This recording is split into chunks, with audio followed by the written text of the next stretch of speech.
Has anyone ever asked you a question that you really didn't feel comfortable answering, or they told you something about themselves that you really didn't want to tell them about yourself as well? My name is Will Thomas, and I'm going to address my inappropriate timing in regards to self-disclosure in the workplace, or in this case, my counseling of a client with addictive disorders, and my inappropriateness in self-disclosing to him.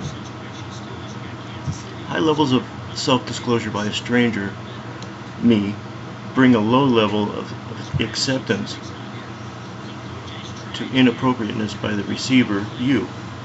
In other words, too much information too early in a relationship can make the receiver of the information feel uncomfortable.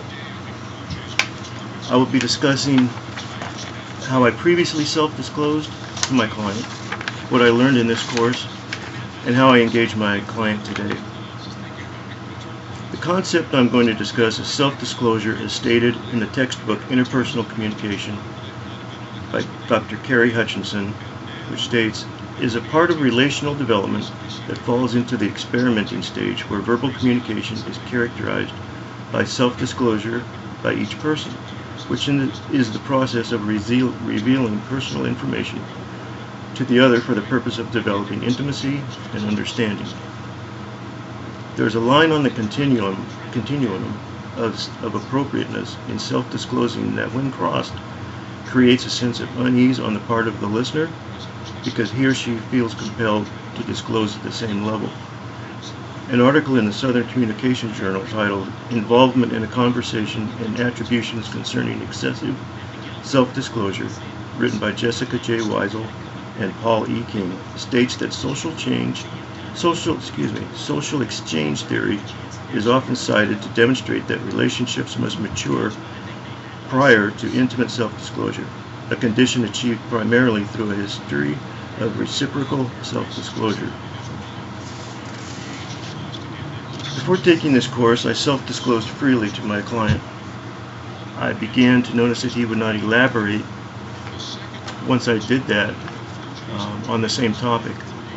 My reason for self-disclosing to him was, one of them was that I held a lot of secrets all my life as to things that happened in my childhood, and it felt good to get them out. What I felt was helping me in moving forward in life and letting those things go. And telling my client some of these things was to make him feel at ease that he would be able to do the same.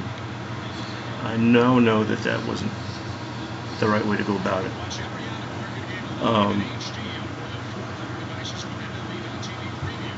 What I learned then,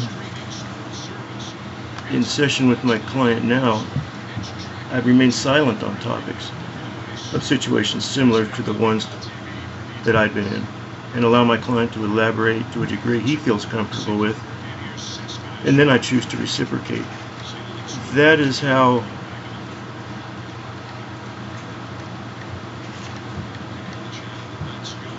motivational interviewing is to be done, actually, so I was going about it in an incorrect manner. Motivational interviewing is that you meet the client on his level and help him make the right decisions going forward, but he has to find them out for himself. You can't tell him what the answers are. They're much better done by the client when he feels he's discovered something. It's more likely to hold in him. Whereas I was telling him things that happened to me and wasn't allowing him to go through the process of discovering for himself things that were wrong in his decisions or his life. The findings by Weisel and King support the claim that very high levels of self-disclosure by a stranger lead to less positive ratings of conversational appropriateness. Therefore, if a stranger tells you about something that makes you uncomfortable, it's okay not to reciprocate. My name is Will, and thanks for listening.